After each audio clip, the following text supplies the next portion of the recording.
الجيش السوري والحلفاء يفرضون سيطرتهم الكاملة على برج القصب وقرية القصب بعد أن كبدوا المجموعات الإرهابية المسلحة خسائر كبيرة جدا، وتم دحر الإرهابيين باتجاه السكرية وربيعة وكنسبة. من هذا الموقع كما تلاحظون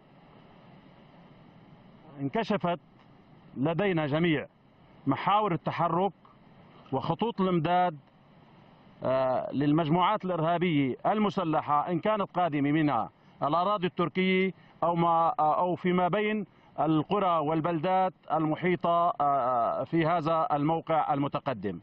هذه السيطرة الجديدة غيرت من قواعد الاشتباك في ريف اللاذقية. ها هو سد برادون وصولا إلى ربيعة أصبح تحت الرمايات المباشرة للجيش السوري والحلفاء.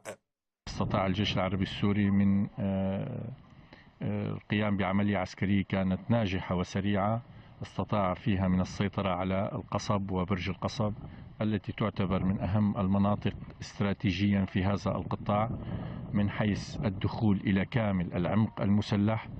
ونستطيع أن نقول بأن الجيش العربي السوري بدخوله إلى هذه المحور قد شق هذا الجسد الإرهابي في المنتصف.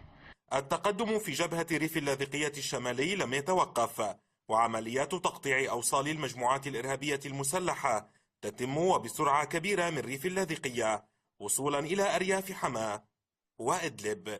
أينما حلت المجموعات الإرهابية المسلحة لن نشاهد سوى الدمار والخراب، وأينما حل رجال الجيش السوري والحلفاء فلن يبقى من التنظيمات الإرهابية المسلحة إلا عبارات يكتبونها على حائط. من ريف اللاذقية الشمالية، علي